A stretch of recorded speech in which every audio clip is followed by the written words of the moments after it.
中国味道匠心酿造，本节目由400年正宗中国味海天独家冠名播出。尝美味享优惠，封神餐厅订得到。本节目由让你顿顿都封神的美团团购联合赞助播出。小象超市30分钟快送超市，感谢节目官方食材供应商小象超市赞助播出。一饭封神尝百味，一杯宫酪品匠心。本节目由一口爱上中国味的宫酪酸奶赞助播出。好水煲好汤，好水煮好饭。本节目由每一滴都有源头的农夫山泉赞助播出。Como 管家厨神到家，本节目由一句话就能轻松做好菜的 Como 全屋智能赞助播出。一饭封神更懂美味，麦麸迪解码贴心更懂犬猫，本节目由麦麸迪指定赞助播出。卫龙高鲜牛肝菌魔芋爽，鲜香爽，本节目由卫龙魔芋爽赞助播出。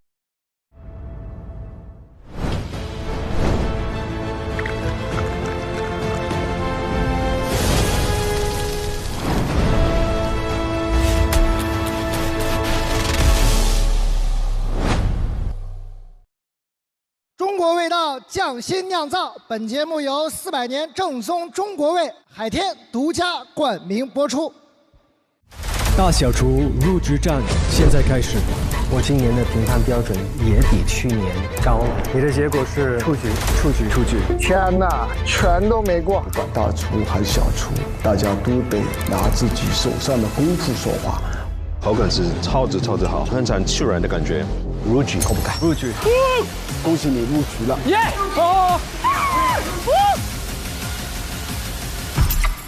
我个人觉得这一季应该是强者战。这个竞技就是会残酷的，我对我的菜是有绝对信心的。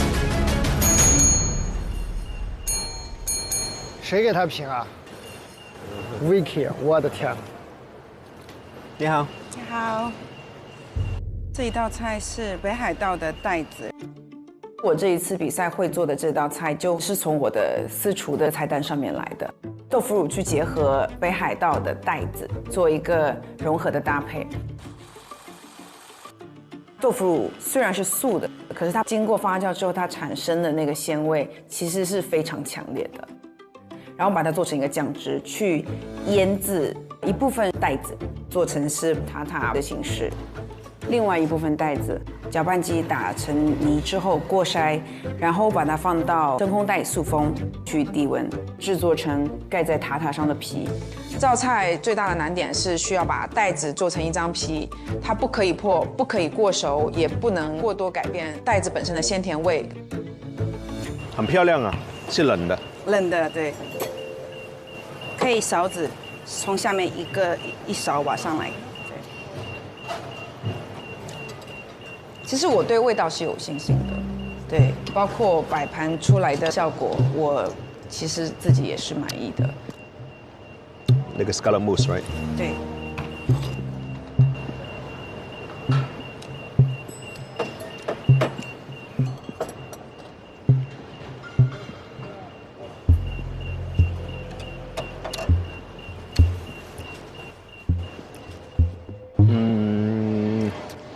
其实很清爽的。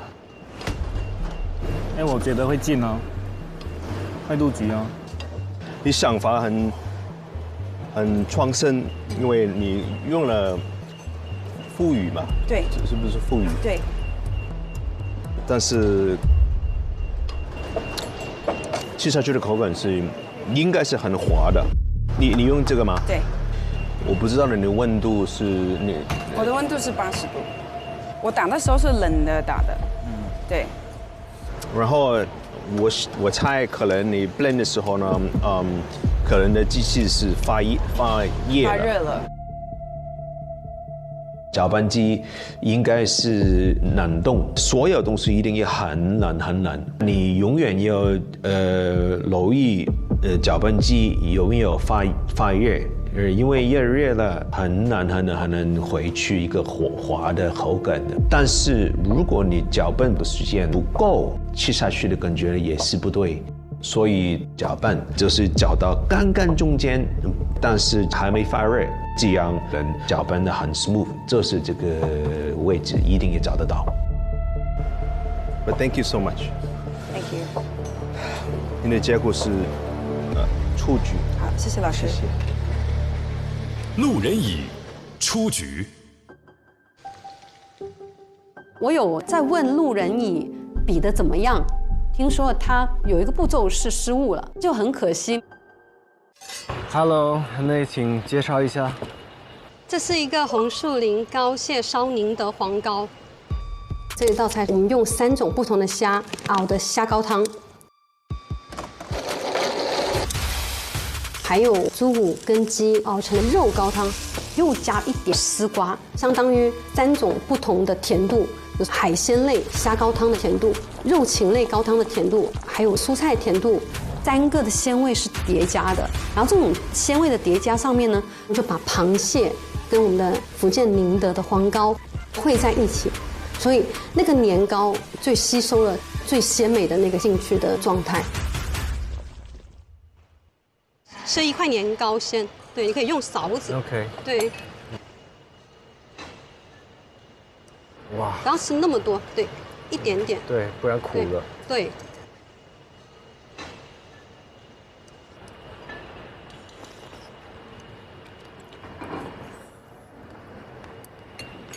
要吃一口螃蟹。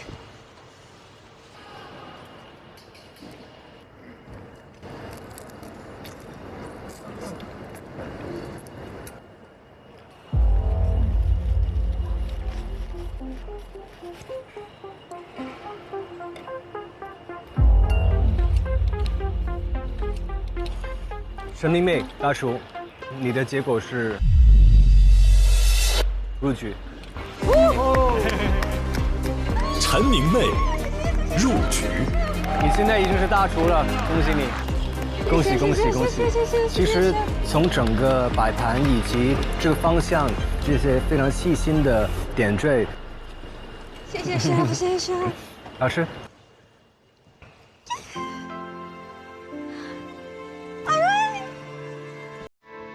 阿妹大厨的菜，光是一打开，我就觉得非常有现代的简约的美感，然后非常鲜明的一个很鲜的鸡虾汤，然后它的这个小米的黄膏也是起到一个跟螃蟹的纤维感非常有反差的一个口感，我觉得完成度是很高的一道菜。陈明媚入局。我很高兴秦风老师能够再点评我。当年止步风味的5强，就觉得厨师这个职业是不是我应该要坚持下去的？然后他送给我一个礼物，给我写了一句英文 ，Keep cooking， 就是这一句话也让我坚持做厨师做了12年。他说：“你现在已经是大厨了。”我觉得我自己给自己交了一个我满意的答卷了。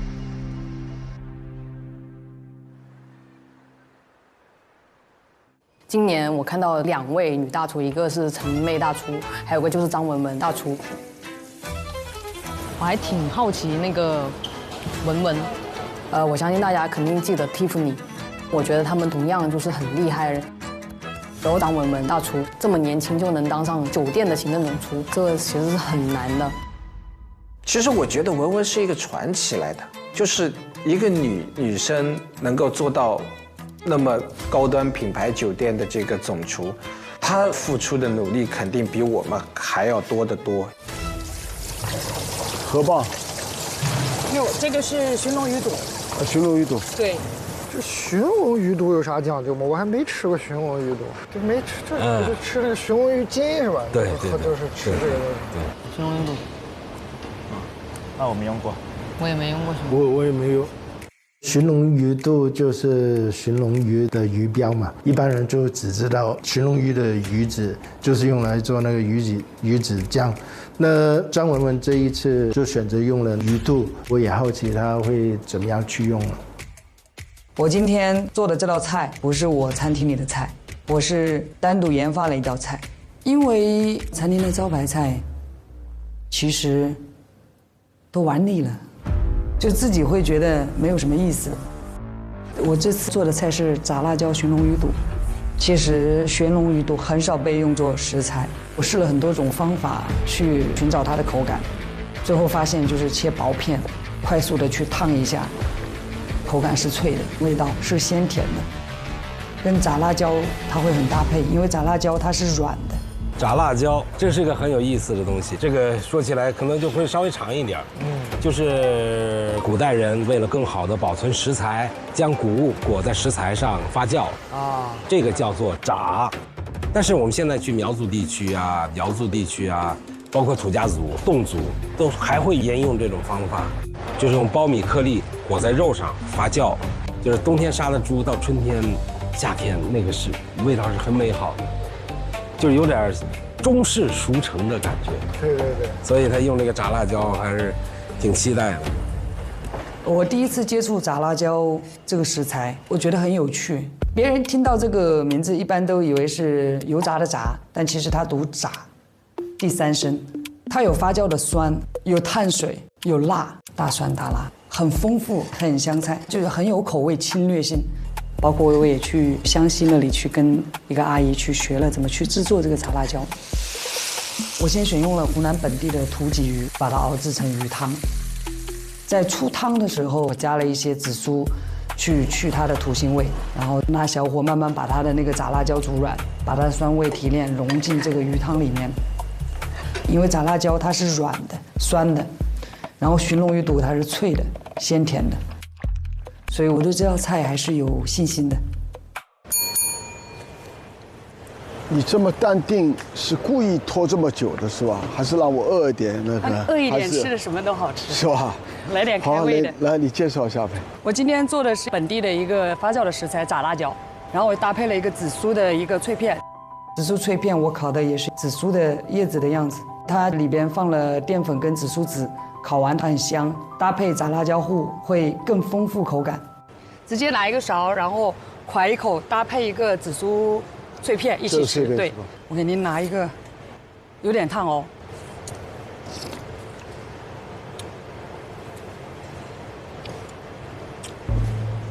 配这个？对，可以配这个一起吃。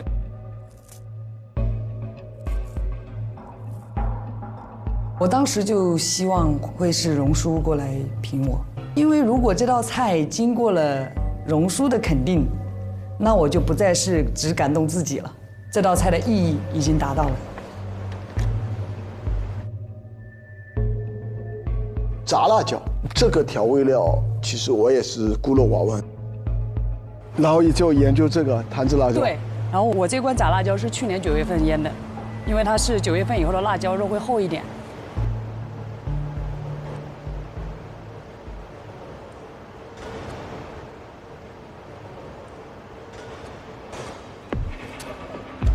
这就米粉来发酵的。对，米粉你也可以选，因为我去学习的时候，他们有用玉米粉，有用米粉，就每一家都不一样。每个阿姨都是专家，每个阿姨自己的烹饪手法也不一样。那你是湖南人？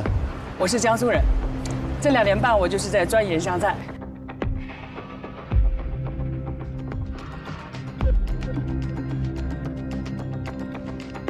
就是我也是第一次见寻龙鱼肚有这种汤羹的形式出现，所以你这次的结果是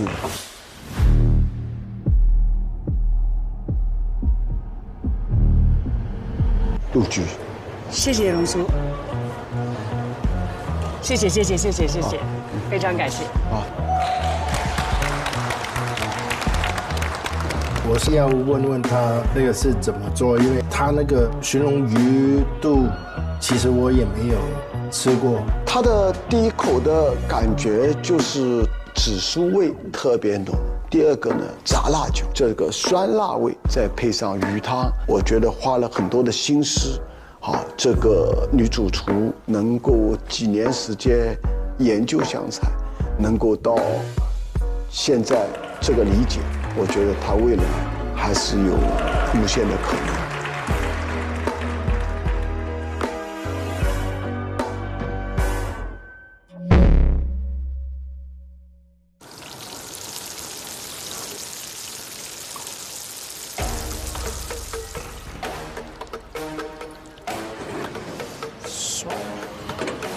Vicky 那里的2个大厨在香港，其实也是很厉害。啊，这个我完全不熟悉。那个外国人是芬兰人，另一个是香港的，他俩都是有非常强烈的个人风格的。啊，张师傅他是创作能力很高的，他做的菜都是没有其他地方做的。我叫张家玉 Manis， 我是来自中国香港的。我的餐厅叫唐人馆，是做中餐的。对我自己来说，美食的话，它是一个能让人开心、舒服的事情嘛。所以在我的餐厅里面，哪怕是客人跟我说：“哎，我喜欢吃方便面，我煮给你吃，没所谓，你开心就行了。” Is that miso? This one is the brown butter. Eric 是一个非常害羞跟低调的厨师，他一直保持那个好厨师应该有的好奇心。我比较讨厌那些哔哩吧啦的人，他也是讨厌那些，所以基本上我们两个一起都没话说，但是关系都不错。I'm chef owner of the restaurant Abo in Hong Kong. We are Nordic-based restaurant with lots of the inspiration, influence all around Asia. Actually, we received the first Michelin star only 8 months after opening. The second year already come the second star and has kept it for 7 years. What a nice surprise to see you here. Yeah, for me also quite surprised to be able to join that. And we've known each other. I've always wanted to ask you, why did you move to Hong Kong? My wife. Okay, she's Chinese. Yes. Wow, okay. Congratulations. Yeah, that's the simple, good reason there. I moved in Hong Kong like 11 years before. It's just like different world. So much the opportunities, all the food is paradise for the chef. I feel lucky with the Chinese ingredients because I'm from Finland. Maybe none of the locals see that as anything special, but then for me, it's something completely new. Today what I've prepared is my restaurant signature dish, pigeon. I brought the pigeon here because we can add some Chinese ingredients. Mao Tai is almost like the pigeon dish. You have so much different spiciness and many layers of the flavor. I think what elevates the taste of the pigeon what we do. Yunnan still have the good morel season and this can help to elevate the umami of Ulster. I had chance to taste the dish with the smoked pork at local market across Changsha. For me, the feeling was in Finland, but in spicy way. And then I used the smoked pork with some more chilies, reheat the morels to make it shiny. That gave me some smoked legs. For me, cooking is more about the feeling. We don't have the recipe for it. You need to smell the stuff, touch the roasting meat with fingers, and adjust the sauce by taste. We have done something with the morel before, but today I think was actually even more elevated. 这个师傅也在往菜里倒茅台，在激发香气，让蟹的风味更好。我这次是用帝王蟹制作2个菜，参加这个比赛，你也不知道自己比赛能走到哪一步，所以我觉得第一轮就应该呈现自己喜欢的东西。我希望能中餐的元素比较多一点点。第一道菜，我要做蟹盖饭，因为我爱吃主食。帝王蟹把它蒸熟了，再把肉给拆出来，再跟米饭一起给炒香了。炒香以后啊，我加了一点点陈皮酱，里边有这个35年的老陈皮。但是老陈皮太多的话，它虽然很香，但多少一点的苦的味道，所以我再加了一点3到5年的果皮进去，就平衡一下。我还加了一点点的淡奶油，让米饭口感变成很软糯的感觉，就像我们中餐的包子焖饭吧。把米饭再扔在蟹盖里面，我们再加一点威化汁保温米饭，鸡蛋涂在上面，再放一些面包糠，然后油去炸。如果你威化汁包得不够好的话，油就跑进去，整个米饭就不能吃了。这个灵感出呢，是因为我很喜欢吃螃蟹，但是我不爱吃蟹盖，所以就想出这个男人都可以享受螃蟹的美食。另外一个菜，它就是撅撅的蟹腿。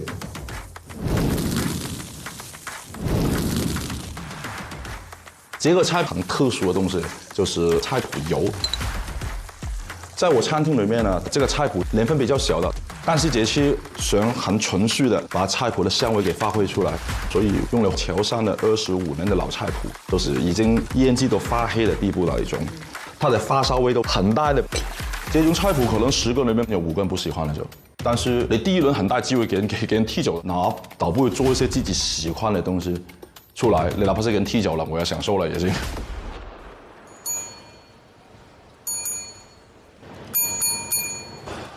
老师你好，你好，这是今天的菜，谢谢。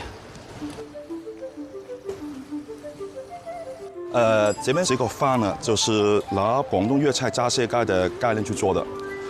我自己习惯了吃这个时候会加一点脆皮来吃。OK。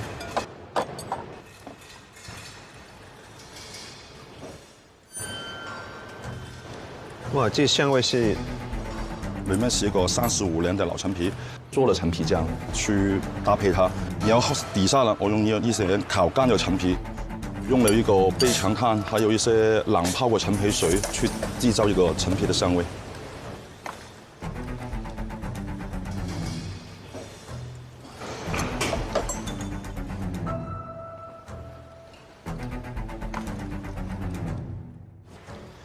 接下来这个25年老菜谱啫蟹腿，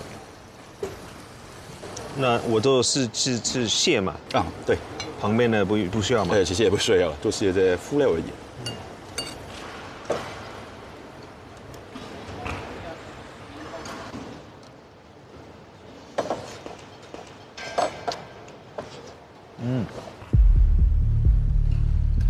这菜就是很浓的菜谱味道了。你要说是冒险，肯定有一点点的是。我刚就想，你菜谱呢会不会盖住本身蟹的鲜甜味呢 ？Hello, chef. Please tell me. What I've prepared today is pigeon. Of course, the breast as the main star of the dish. We marinate the pigeon breast and then we roast it, then torch it for a crispy golden crust. And then we finish with the Sichuan peppers, then prepare 4 sauces of distinct flavors. Really brings lots of flavor and the gaminess of the pigeon becomes really pleasant. Maybe I taste the pigeon first.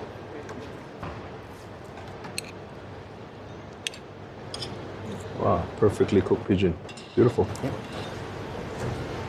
I think like any kind of the job, you never celebrate too early. That's unprofessional.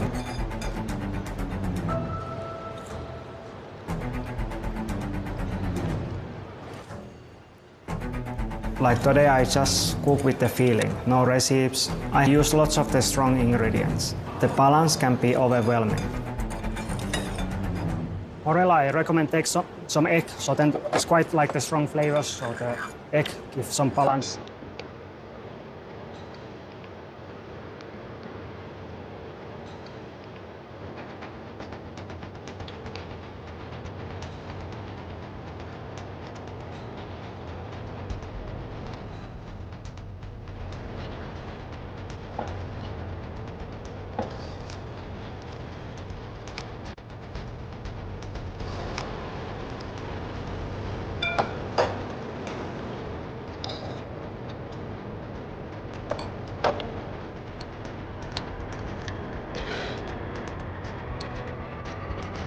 I mean,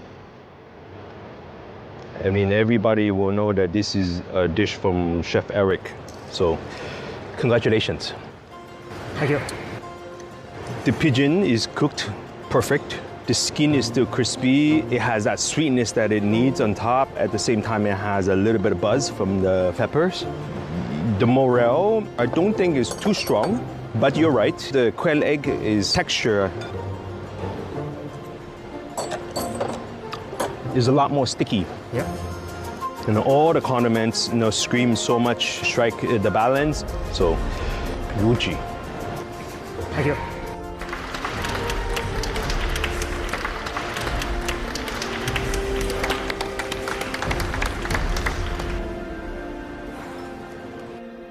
我刚就想，你菜谱呢会不会盖住本身蟹的鲜甜味了？但是没有啊，你做的速度刚刚好，是蟹的本身的甜味全都爆出来了。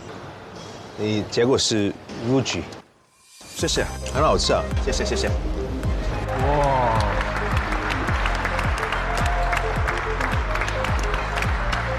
它的折薄，一开始我发现有很多菜谱，它控制的特别好。第一口是很香，留着口腔也是一个鲜甜的蟹的味道。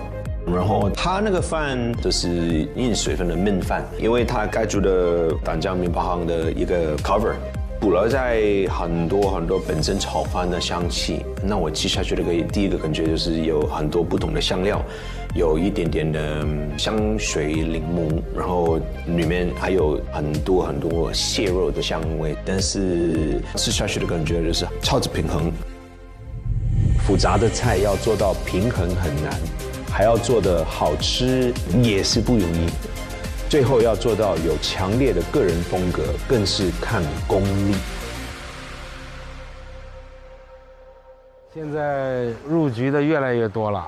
马上就要开鼎了，温牛盛好了，黑胡椒芥里面芝士味啊，这个其他的味道都够，但可能就胡椒味会不够一点。不够啊！我的结局是出局。不好意思，没有问题，谢谢。不速之客完成了。你食材的选择有一点点问题吧？你的结果是出局。这道菜是你自己创的？对，我觉得很好，家常不寻常，恭喜你入局。谢谢老师，真的吗？我好喜欢这个咖喱酱，整个技巧跟火候就非常好，入局。谢谢，加油！港厨潜力股入局。你选度刚刚好，那个磨豆的 puree 也是做的非常 smooth。你的结果是入局。谢谢。恭喜！朝阳门除草入局。避风塘是香港经常有的味道，但是你在这个意大利面里面表达出了你个人风格的一个味道。你结果是入局。后厨操盘手入局。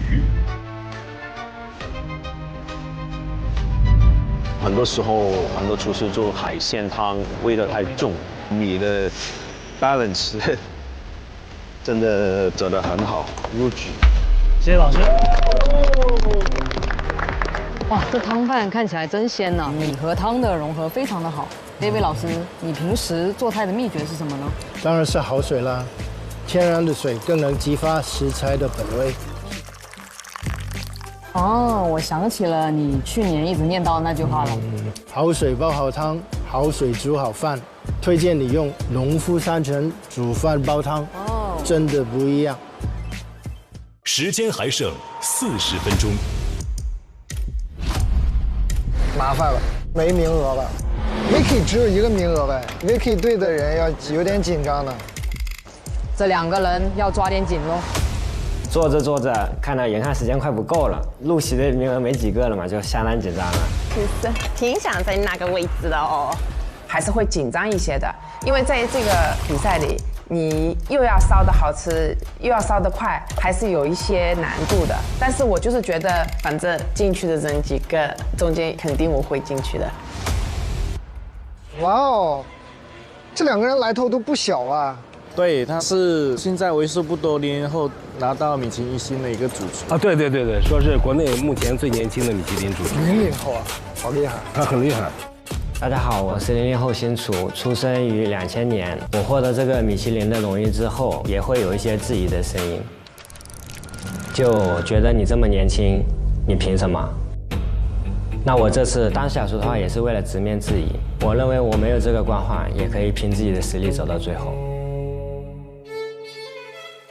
第一句拿手菜是一道以法餐为基底的创新菜，选用国内优质的食材，包括好一点的青豆、金桔酱，以及福建的东山岛的鱿鱼去做一个搭配。它是偏时令、偏鲜、偏清爽的一个菜系。这是什么？这个是青豆泥，然后就是因为甜豆的本身的豆味可能没有那么足嘛，然后会加补点青豆，然后加点把豆味再抬起来一点点。颜色很漂亮。我很远的看到一个很漂亮的颜色，然后它的 texture 是很 smooth， 一看得到它对这个 puree 的要求很高很高，那我就已经留意它了。我觉得一道菜里每样东西味道的平衡是很关键的，豆的豆香味够了，所以我又打了洋葱泥来提升菜的甜度。你这个小天才好像是整啥呢？怎么一直在打汁儿啊？我也不想一直打汁儿，但是我的酱油比较多，因为每个东西可以增加一说口感。你像我后面又打了墨芋泥，是为了增加鲜味和口感；果酱是增加复合的酸，薄荷油能让菜的风味更突出，但是就非常耽误时间。因为只有一个破壁机，我每次打完一个泥之后还要再过筛，然后清理干净之后才能再打下一个，我要重复这些步骤5遍，就觉得着急又没办法，我也想着急啊，就没办法，当时就这样，完蛋了。那个好像说是意大利冠军嘛，它很优雅。你们和我这米德东3个人。就像我的名字意中人，我是一个在意大利出生长大的中国人，所以我结合了中国的饺子和意大利的威尼斯水城的元素来做今天的这道菜。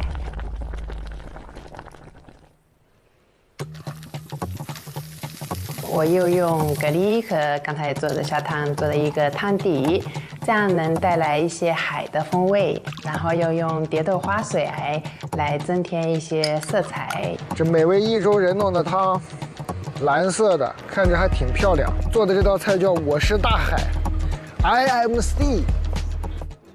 饺子的部分呢，我用香菇、大虾、蛤蜊。小白菜烧了一个有一点点意式又有一点点中式的馅料，然后我用了黑白2种颜色的面来做饺子皮，想让饺子像小船一样漂浮在威尼斯的海上。呀 ，OK。他应该快弄好了吧？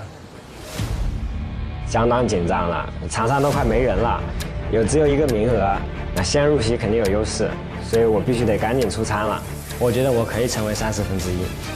我觉得那个位置我一定要坐下。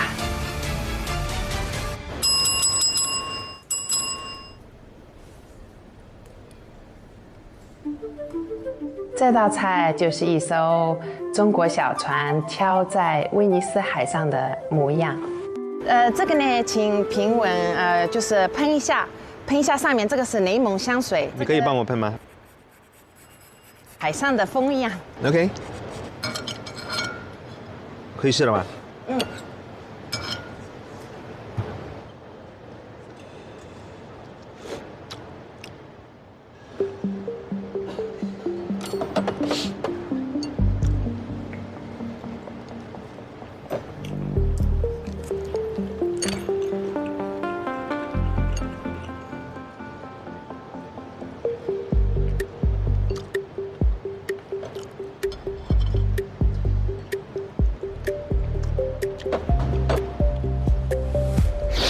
You know, I didn't know what to expect when I came here and saw dumplings and then a blue sauce.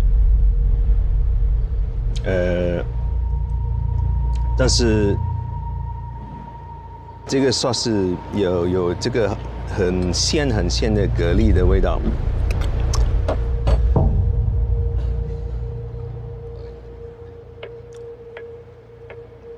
I hope so. It's buonissimo. I hope so. buonissimo 就是意大利文好吃。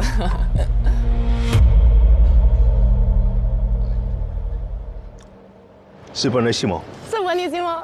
希望是你说，你的结果是录取。谢谢呀！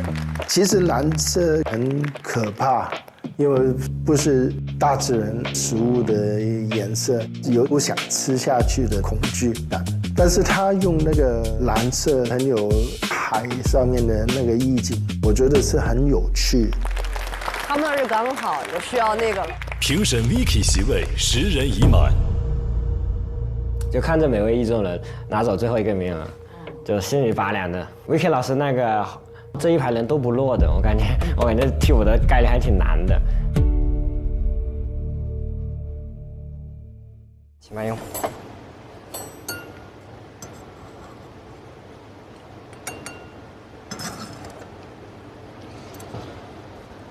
是黑色的。对，因为我加了点墨鱼汁进去。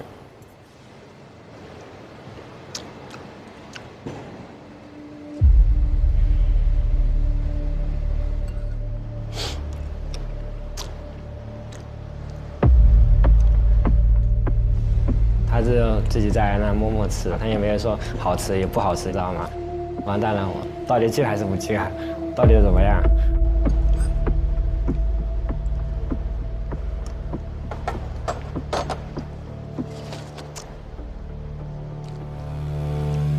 恭喜你啊！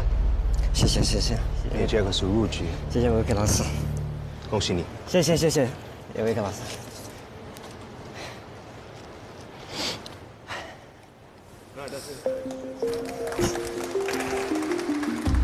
这道菜呢，所有的东西其实看下去的不是太多东西，就是很 simple， 但是吃下去应该有的东西全都有了，因为它这个 puree 吃下去的感觉就是很滑的。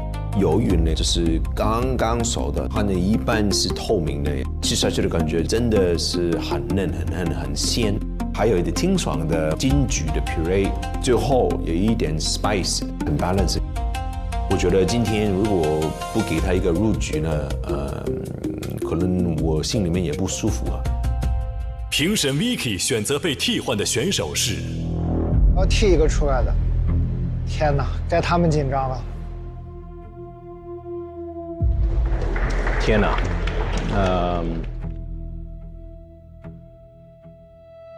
他有决定了。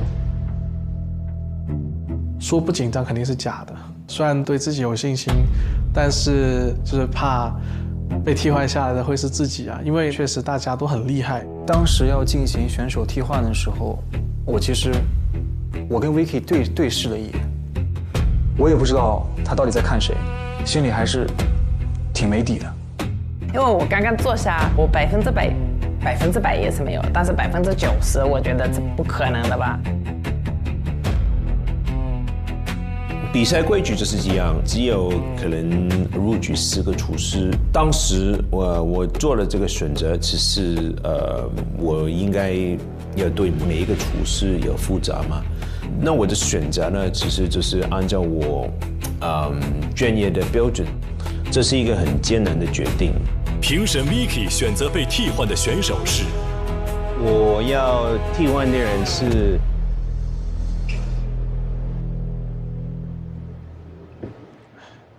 美味意中人。评审 Vicky 选择被替换的选手是美味意中人。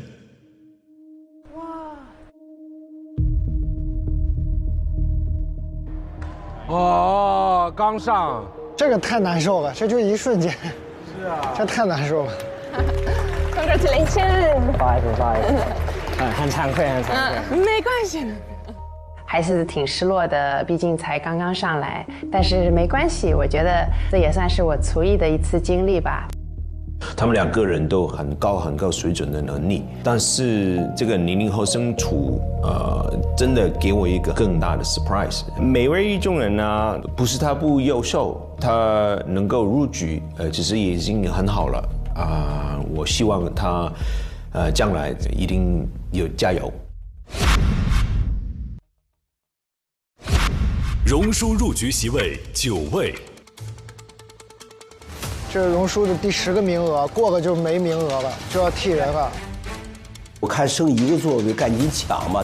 我当时着急的目的是赶紧座位占上，如果坐满了，你再替换别人，这不得罪人吗？大家好，我是从小在海边长大的大连王，我说错了，大连海王。我在大连这片海深耕了47年。那个据说是海肠捞饭的创始人。我一手创建了大连老牌的海鲜餐厅，在我们这个辽宁地区是非常有名气的厨师，真是响当当 No.1 了。我看了永远8万人都是获得米其林黑珍珠的，这厨师才有资格进大厨。那我这企业，我整个东北，是不是米其林没开通？如果开通的话，我也是大厨啊，我怎么能当小厨呢？因为我现在差在哪呢？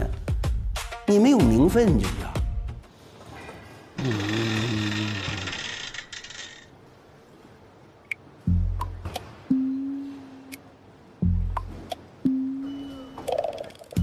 这个电饭煲呢，我在家试了5、6遍了。我觉得我的程序记得很清楚，先按哪个键，选择哪个，到整个的，我觉得不对，怎么没加温？多少有点着急，头还有点出汗。亏着我多按了2下，没想到，哎呀，它显示了，我当时感觉就是喜悦。因为我不用看，我不用尝，我就能觉得它的火候是最佳的，所以说我就很有自信了。我今天带来的这道大连海肠捞饭，选了大连的深水厚皮海肠，不能用淡水洗，用海水洗呢，保持海肠的原有的大海的味道。我们用黑毛猪的五花肉炒香，产生美拉德反应。加入用粤菜的煎汤，这个汤是自带鲜味和香味。那么我们这个米饭呢，用的五常大米，再浇上海棠这个汁水，叫鲜上加鲜。刘叔啊，咱俩互动一下啊！你我的海肠粉，你亲自撒，我撒是吧？哎，天然的味素，多少？差不多了吧？可以。北派海肠捞饭是我们滨海楼的镇店这个饭，并且今天很荣幸的荣叔吃的的是295660份，请品尝。这样是吧？哎。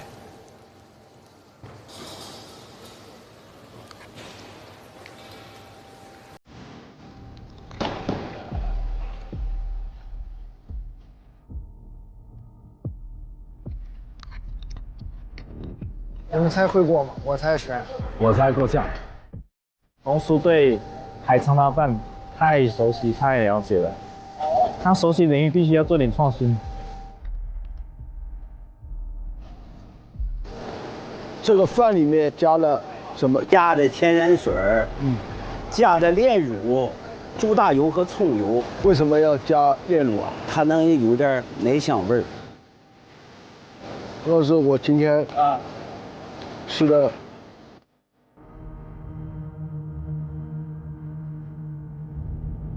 最好的一锅米饭，恭喜你入局了，谢谢，入局了，大连海王入局了。哎呦，龙叔的第10个，大连海王入局。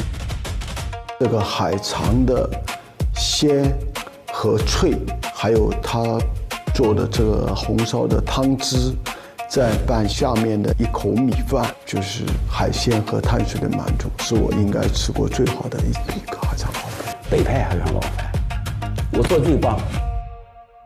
荣叔10个席位已满。哇，这上面的人紧张了，马上就要替人了，太刺激了。龙叔还有很多人没有评审，我们上面的人都已经坐不住了，因为替换是每个人都有可能嘛。我现在有点紧张了。你现在有点紧张，我一早就紧张了。哇，太紧张了，好不好？因为你也不知道上面的选手表现怎么样，不到最后，你也不知道谁会留下来。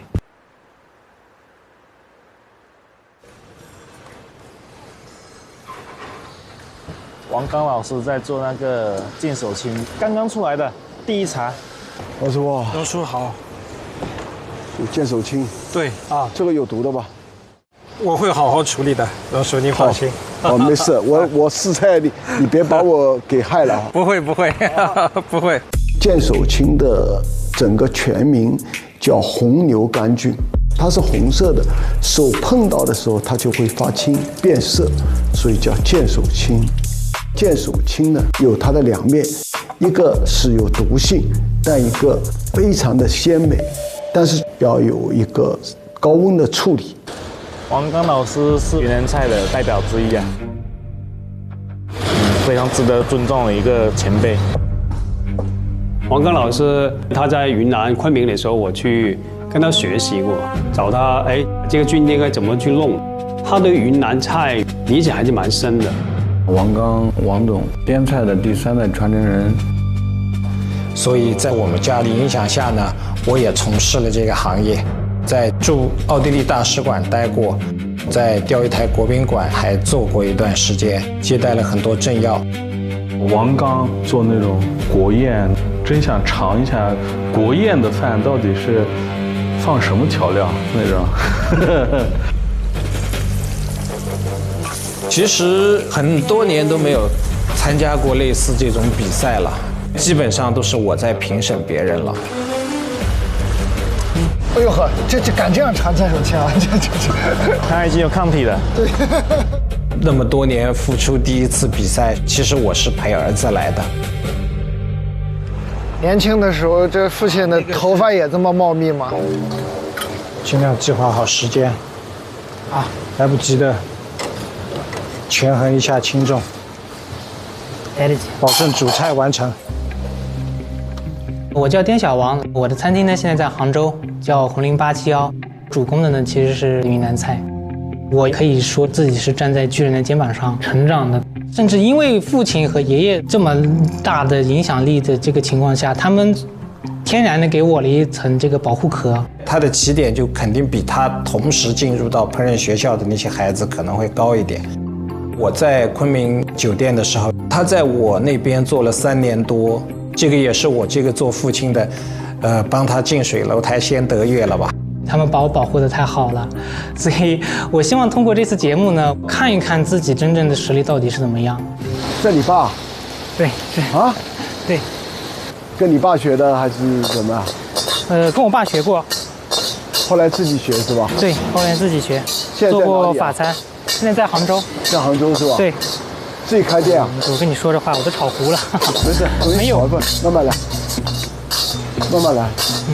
第一次参加比赛是吧？对。啊？对。慢慢来。好。等一下，我先给你分高一点，给你爸分少一点。啊？谢谢叔叔。我的父亲就是大厨嘛，我一点不担心，我知道无论他做什么菜都是没有问题。你把儿子带出来是什么意思？让他历练还是？对的。那以后就看他了。对对对，他自己这次设计的菜品，从来他也没做过，给我尝过。到现在没给你尝过？没给我尝过，我见都没见过。是吧？好啊。他其实就算给我意见了，我也不会听他的。如果我要超越他，我必须要自己去独立的去完成一道菜。我需要知道我们之间明确的差距到底是多少。你好，老王刚师傅教菜了。王老师好，又见面了。老师好。哇，红叔那边的厨师们真的做不稳了。刘叔，哎，你掀盖子。这道菜的名字呢叫剑手青焖海参，我就是把云南的山珍和海味充分的做了一个融合。剑手青大家都切得很薄，怕炒不熟，吃完了以后会中毒。但是一旦切薄了以后呢，就失去了它真正那种口感。所以我是厚切，一块厚厚的剑手青，高温爆炒之后要8分钟以上，毒性就基本去掉。如果再放在高汤里面煨个5分钟，这个口感可能是最佳的时候。做出来以后，它的滑嫩的口感不输于鹅肝。那我现在开吃了。好的，好的，荣叔，就这样直接吃。好的，荣叔啊，没有什么交代了吧？就真吃了啊？没事，没事。我切的比较厚，一个菌只起了2块到3块。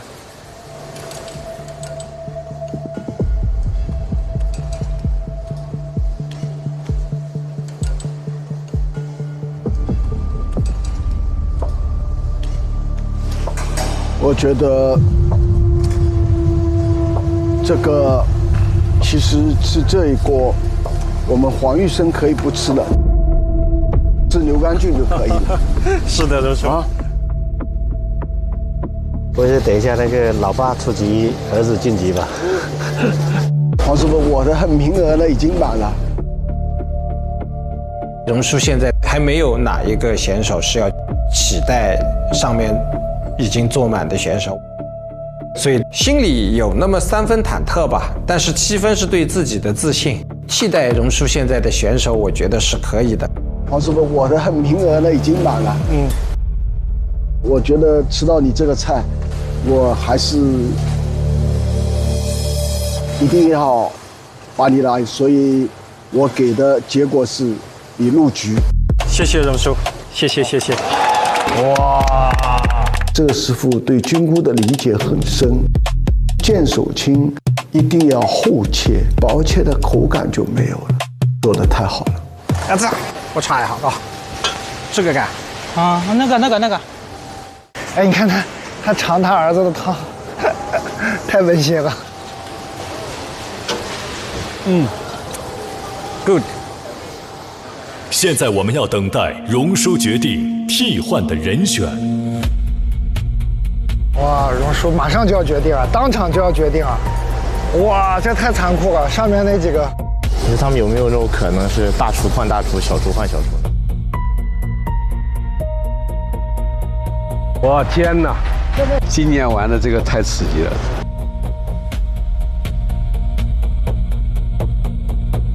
哇，要在我们这去掉一个。云南人替换云南人了。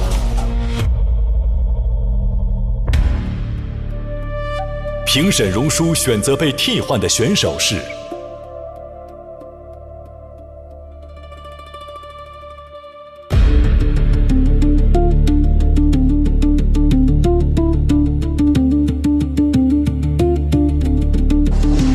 我替换那个闪闪惹人爱。闪闪惹人爱。走了，好，走了。这个太残酷了，当场就要下来。走，恭喜！好，谢谢。走了，谢谢。拜拜。其实我入选的选手，我觉得都是挺优秀的，2个都是传统菜。闪闪有人爱做的烩粉条，完全是站在陕西的角度去看这个。见手青焖黄玉生是云南菜和粤菜的一个结合，从这道菜里面可以看到背后的功力不一样。你儿子在这比赛啊？哪一个？我旁边这个。啊，这回挺帅，我看你在解盲回来。王师傅现在可能比自己比赛的时候都要紧张。我跟儿子一起来，我是想让他做到心里不慌。大哥摆盘了我，他确实不慌，反而是我最后上去的时候，我看着儿子，我开始有点心慌了，我怕他超时。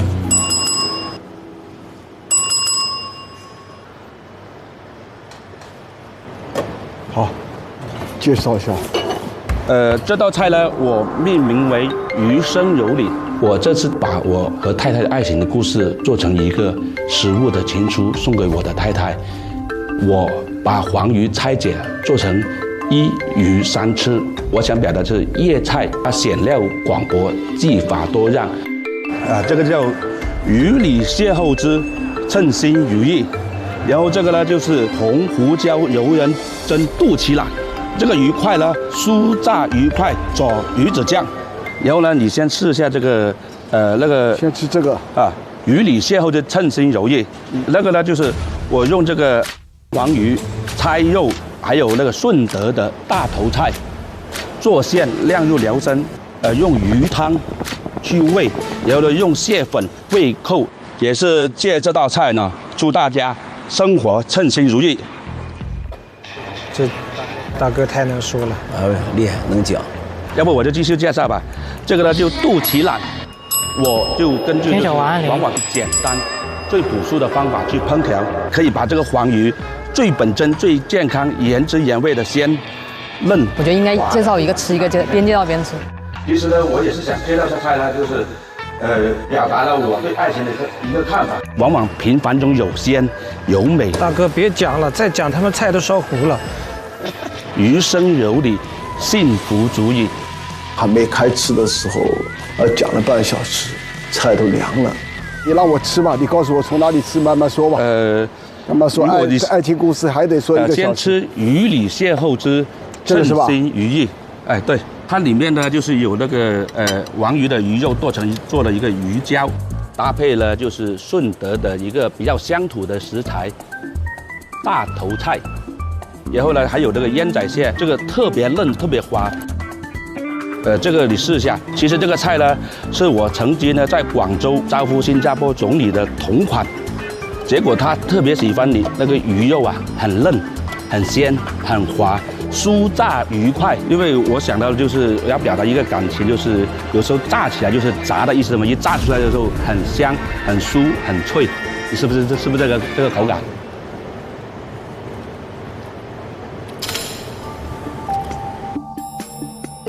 我觉得这条黄鱼演绎的特别好，你的结局是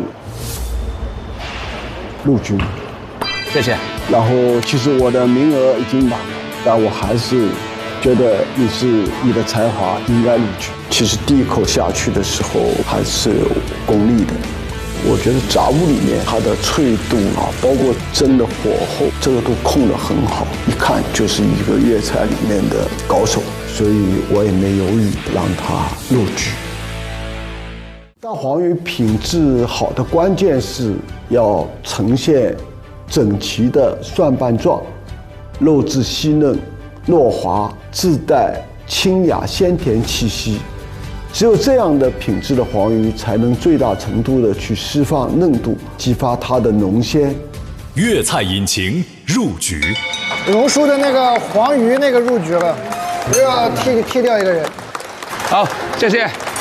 哇，如果有一个小厨可以替换一个大厨，那就厉害了。榕叔选择替换的选手是。好，我替换那个。山野小背篓吧。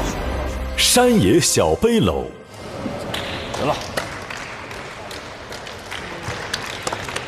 小背篓做的这个菜很野，很自然，最起码我自己觉得是优秀的。他也没学过厨师，都是自己到处为师，自己去琢磨。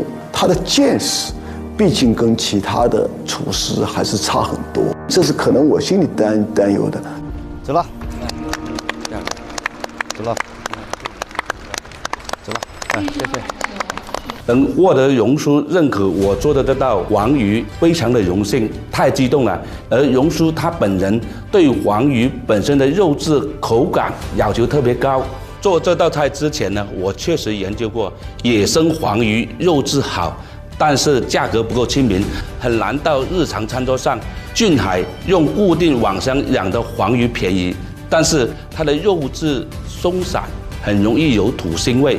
而现在呢，有一种创新的养殖技术，能让大家以养殖的价格吃到野生的味道。小巷超市的千里回游大黄鱼，一年要游1000海里，我都叫它马拉松鱼。而且从捕捞开始，最快48小时就能在小巷超市买到，它的新鲜度就很好。我们这儿太刺激了，我们还有2个哇，几个？好，你介绍。你好，这道菜呢是云南果酸东星斑配炭烤海菜和蘑菇。我希望把云南的食材和法餐的技法融合在一起，做一些有创新、有突破的云南菜。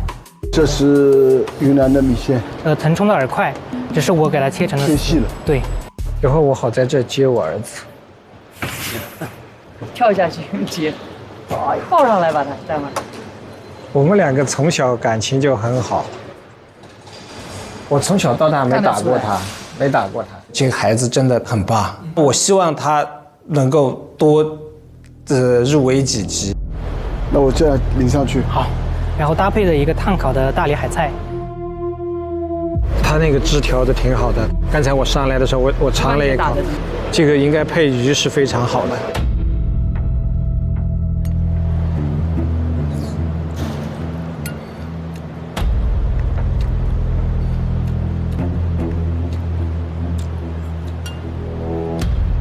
我都有点紧张。我紧张，我太紧张了。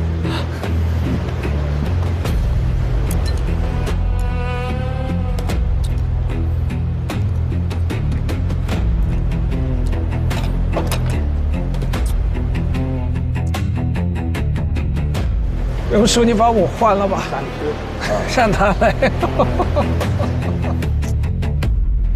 今年几岁了？今年98年，28。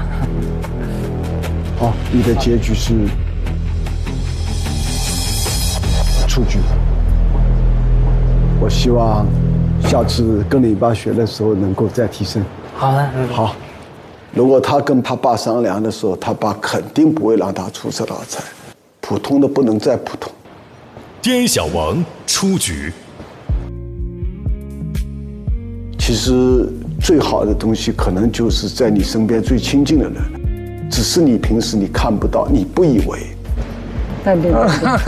别哭，别哭。喂，王哥老师，你儿子这一点都不遗憾。啊？他眼睛都红了。哎，哪个是你儿子啊？小伙子帅。叫什么名？滇小王。最后他离开的时候，那个时候真的我的眼泪。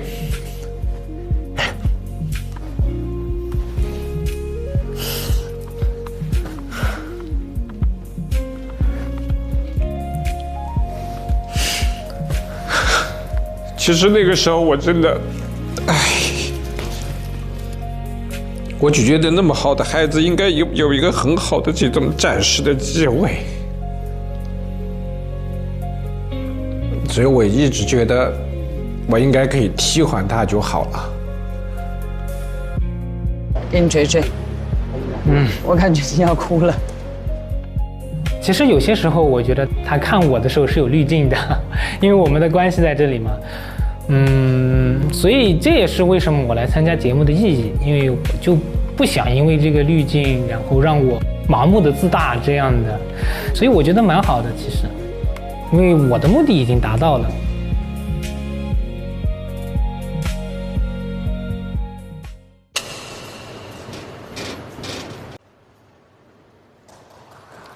王叔好，先喝杯茶清清口，虽然有点凉。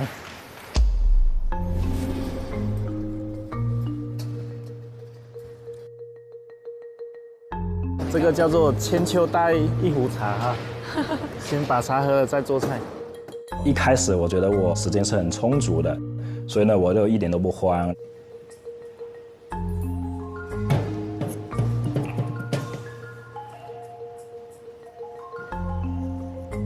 时间还剩30分钟。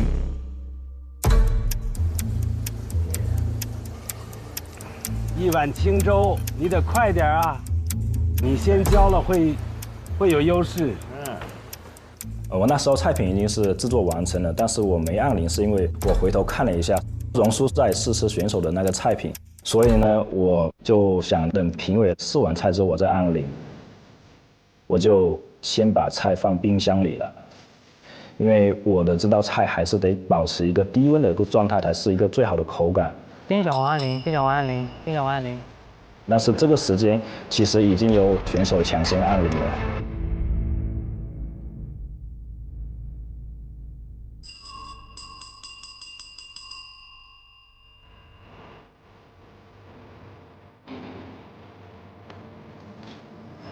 好，你介绍。你好，这道菜呢是云南广饭。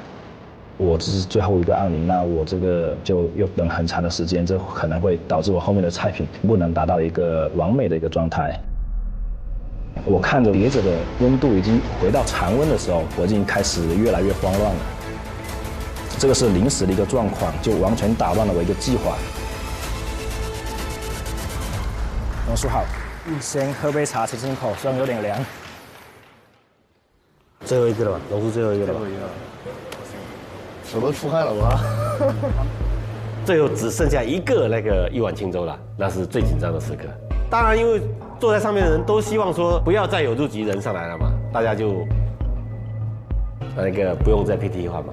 刚才我看你用虾是泡在生腌汁里面泡过了，对，然后就是把料去掉。对，因为我餐厅有一个状况，就是我的客人很喜欢吃生腌，但是他现在不喜欢吃那种香菜、蒜啊这些佐料。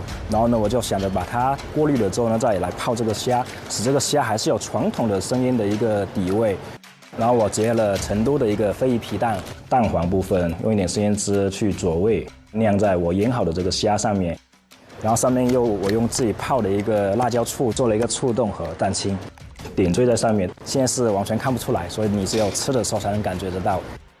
吃的时候注意是一口吃，口感是最好的。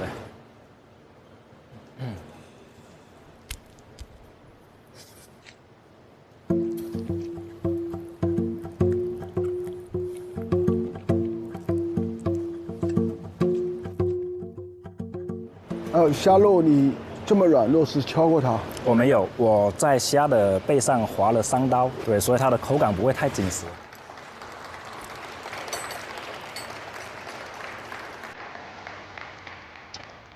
啊，谢谢，谢谢。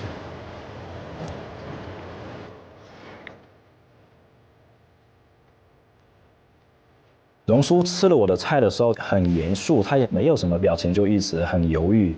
这个时候我内心就开始很忐忑了，因为我觉得这个菜他已经错过了他最完美的那个时机了。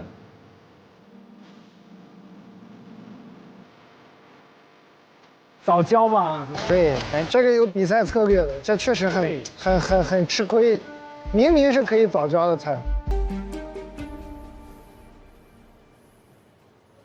我还真的做菜这么久，从来没有这么紧张过，手都已经有点抖的这种。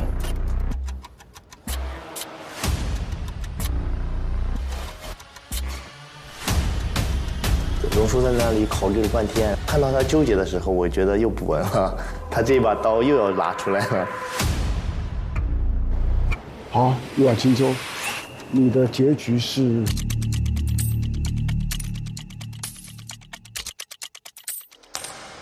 入局了，入局了，恭喜！谢谢王叔，谢谢王叔，谢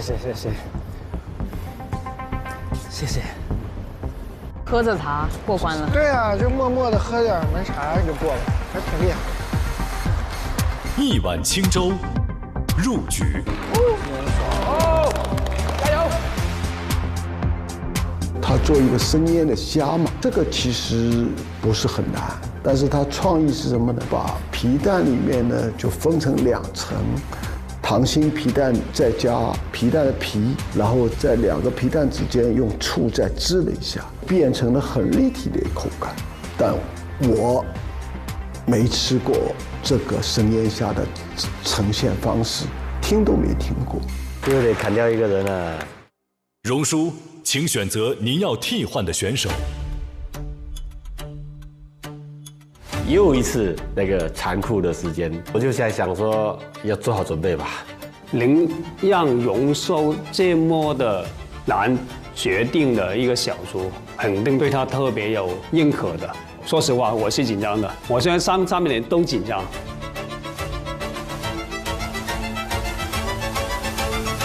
我想要替换的选手是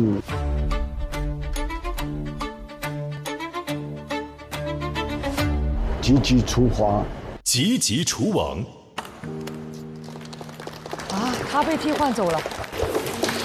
哇，真的是从头从1、2、3来啊！加油！对不起兄弟，哇，对不起，我运气比你好。加油！吉吉厨王这道葱烧海参做成一个水墨画，我觉得很好。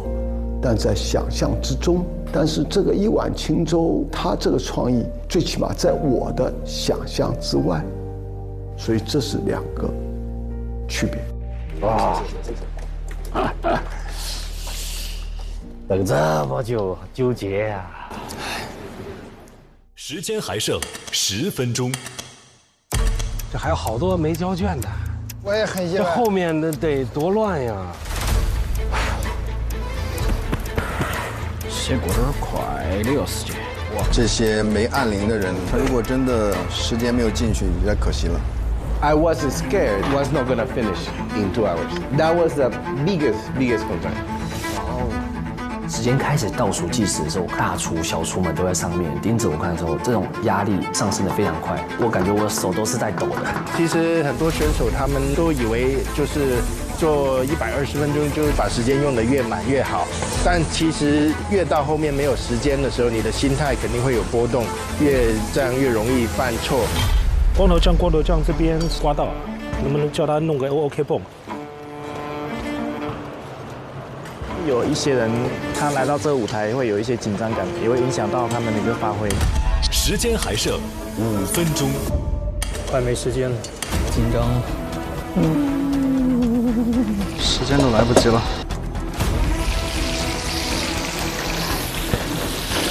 我看着他，我都有点担心了。再检查一下，完成了吗？感觉他快交卷了，快点！你看等一下，他们都基本上都差不多时间完成。倒计时10秒钟。反正先把自己做好就对了，然后剩下的就让评审老师来决定。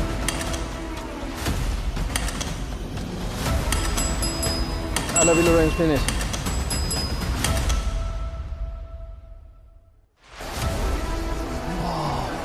我的天哪，这个太残酷了。等待过程中，我心跳超快的，3个人一个位置，我觉得压力非常大。午夜实验家你好，老师好，请介绍一下你的菜。这个是来自台湾的卤肉饭。那这一次的卤肉饭，我是用煲仔的方式去呈现。OK。这次在猪肉的选材上，我混合使用了长白山黑猪和西藏香猪这2种猪肉，这样猪肉的香气会更加浓郁。我们做卤肉的时候，会先用肥肉来煸油，它的油脂感就会很强。那就把我这次带来的台湾特殊的植物马告和刺葱加进去，这样会中和掉猪肉带来的油腻感。最后再加入自己熬制的老卤。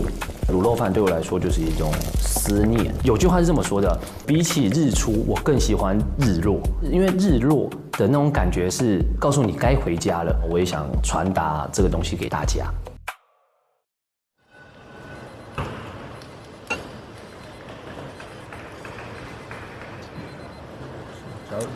哎，我特别希望什么卤肉饭呀、红烧牛肉面能进一个，太难了，从来没进过。就做这种的没进过一个。是啊。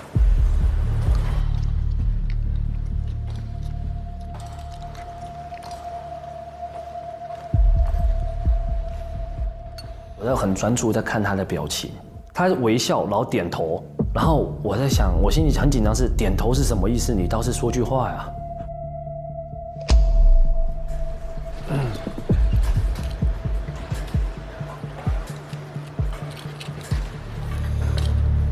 午夜实验家，你的结果是录取。Yes！ 加油！午夜实验家应该是我吃过最丰富、最好吃的卤肉饭。它其实加了一些小创新，但是没有去打破卤肉饭该有的这种满足感，而且这个火候啊，这个温度啊，这个颗粒感，所有的一切，我觉得它花了很多很细腻的功夫。刺激了，那边也开始刺激了。主要这底下还俩哥们儿的菜没吃呢。危险喽！原来坐在上面也是这么紧张啊！对啊，真紧张。直播间面达人你好。你好，聪哥你好。你介绍一下。好的。今天给您做的这款面呢，叫所有女生的红烧牛肉面。做了2种面型，一个是手擀面，面要3柔3醒，然后擀制薄厚是一致的。这样的话呢，在吃面的时候，它的吸汁、它的耐泡是接近于我追求的那个完美的状态。第二个龙须拉面，我在一锅酥10扣的基础上拉到了11扣，用170度的油温3沁3炸，它是有酥脆的口感。我做了300多次的实验，这也是我最有信心的一个面。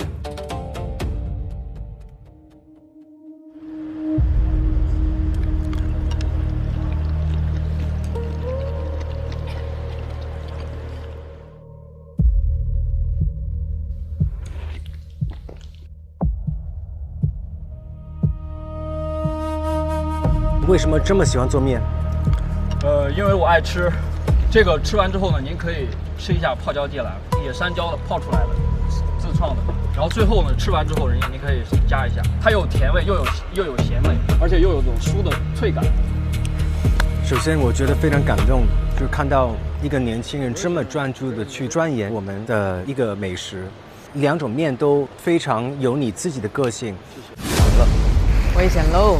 哎呦，太刺激了！真紧张，都快坐不住了。紧张来自于不可控。直播间面达人，你的结果是？阿拉比伦你好，毕伟好，请介绍一下。我来自秘鲁，随后我来中国12年的时间。我属于云南，还有宁夏，有广东，成都，每个地方的口味也不一样的，所以应该慢慢学习。那个 combination 是好的，我应该需要用中国的菜。我的 style 是中国跟秘鲁混合的。我的第一个菜是南美到宁夏鸭肉饭。我就是属宁夏，他们有很多香菜、很多辣椒、洋葱，这个口味差不多跟秘鲁鸭肉饭一样的。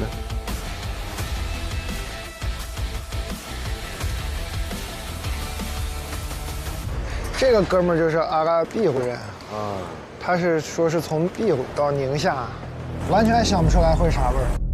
秘鲁菜这些年很红，有一个榜单叫 Best 50，去年的第1名、第4名和第9名都是秘鲁的。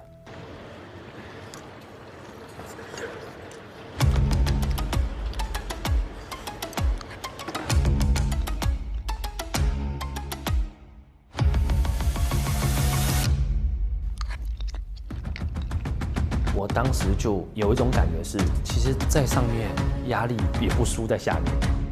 因为在烹饪的时候呢，是我们的战场，但是坐到2楼的时候，我们只能干瞪着，会不会凳子都没坐热就要被替换下来了？我最喜欢的就是看到，大厨们去把自己的风格放在盘子上，而这个就很像。不是吧？天哪！直播间面达人，你的结果是？出局，不好意思，谢谢，加油加油。好的，谢谢。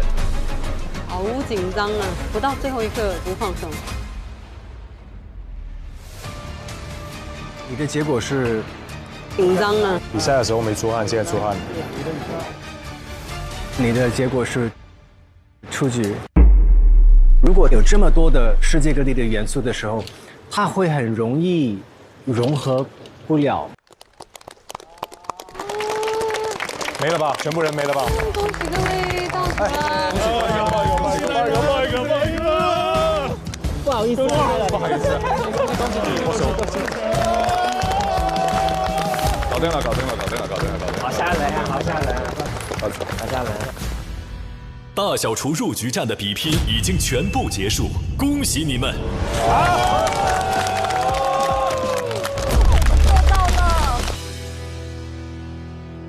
接下来将宣布本局比赛的隐藏入局规则。隐藏？在整个比赛过程中，2楼观战的嘉宾们试吃了每一位坐上了入局席位选手的菜品。经过他们的讨论和建议，我们决定追加2位入局者。他们会回来。有请被替换下来的4位选手入场。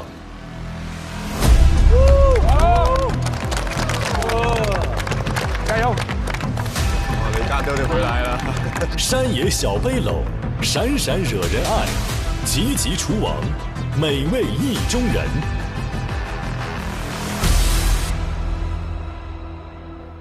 经过我们5位的反复讨论，重新复盘了各位双手创造的美味，我们集体决定复活的第1位选手是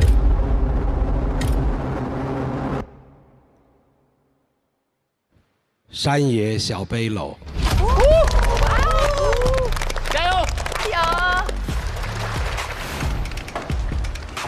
它这里头很清香。哇，这个好好喝，好吃。就像一个另外一个世界的食材。山野小背篓，它的菜很容易做成是一个堆砌，但是它不是简单的做加法。它的汤让在座的3个真正的厨师都说，这个味道没有尝过，那这就是属于他的东西嘛。我是特别兴奋，特别高兴了。作为厨师的精神来说，我也可以再冲一次。第2位复活的选手是，在看到山野小背篓被第1个复活的时候，你站到台子的中央，呼吸都感觉很紧张。我想过那个复活的机会可能是我自己，因为我是最后一个被替换掉的。如果你选2个人，当中我肯定是，因为我觉得我的招牌菜是特别的。闪闪惹人爱。加油！尝尝这个骨髓太馋人了，好吃。有我妈妈的那种味道，山东的炖的粉条。其实我们看到这个菜，也许觉得它可能稍微偏家常一点，没有任何的装饰，所有的东西都特别朴素，但是味道特别美好。也谢谢吉吉厨王美味意中人，请离开现场。好，拜拜。再次恭喜本轮最终入局的32位厨师。恭喜我们！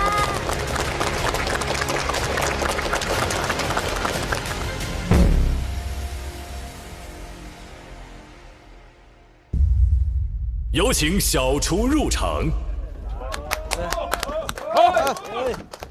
哇，来了！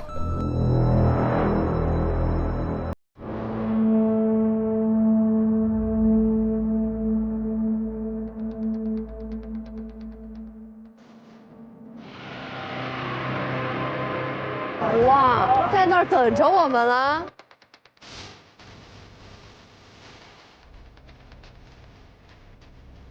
哇，你们都上去了。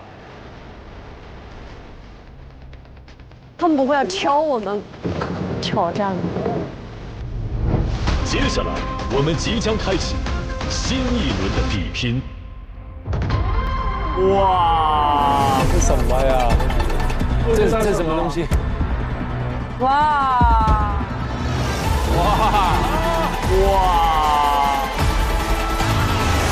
准备让我们放倒了吗？我觉得以后应该没机会见到你们了。还有谁？来呀，你过来呀！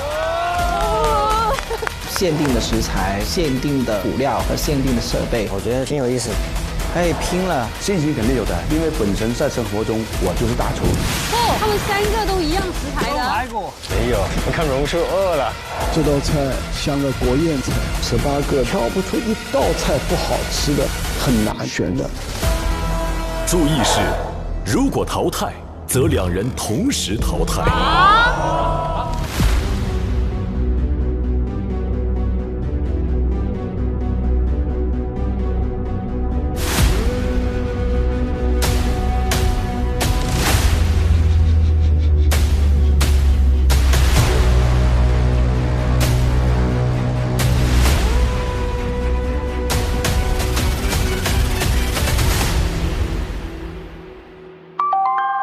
一帆风神可不只是有一门手艺，现在我要做的另一道必吃的一碗饭——活海胆饭，这也是我们店的招牌菜。我的店累计8年上榜必吃榜，想做出这种一口惊艳的饭，第一，饭必须香，五常用纯净水蒸透，加自制的海胆粉。第二，料汁儿必须有2道浑，2次加入，1次打底，1次提浑。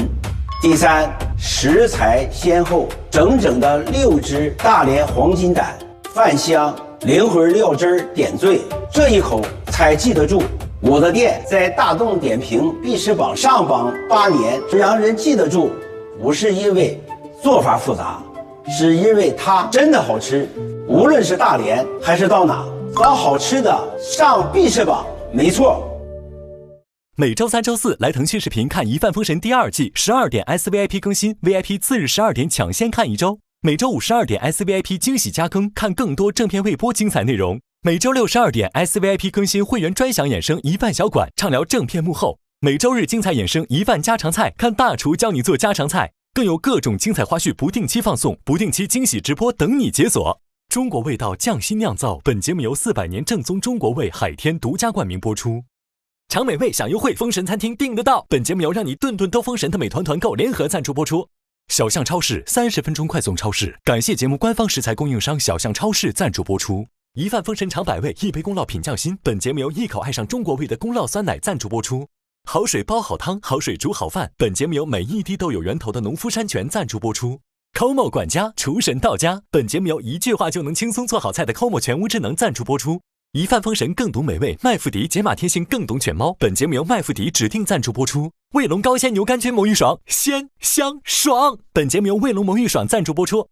来一瓶万益蓝小蓝瓶益生菌，吃喝封神好搭子。本节目由万益蓝 Wonder Lab 指定赞助播出。一饭封神正版授权小游戏，加入一饭封神小厨神，秀人间烟火气。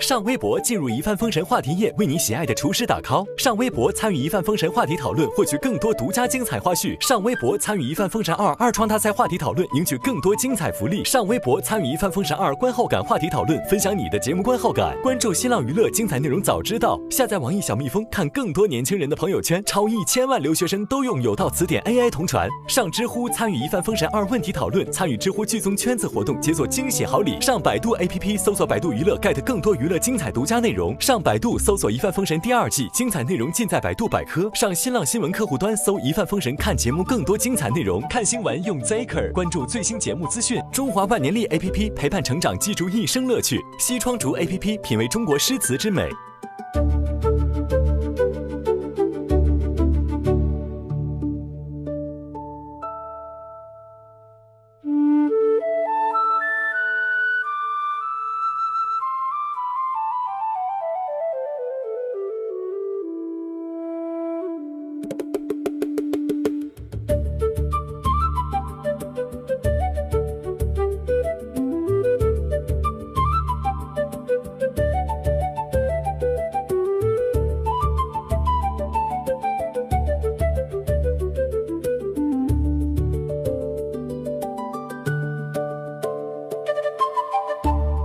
上微博参与一饭封神话题讨论，分享你的节目观后感。更多节目精彩资讯尽在新浪娱乐微博综艺、新浪综艺独家社交媒体平台微博，首席合作媒体新浪娱乐、微博娱乐、微博综艺、新浪综艺。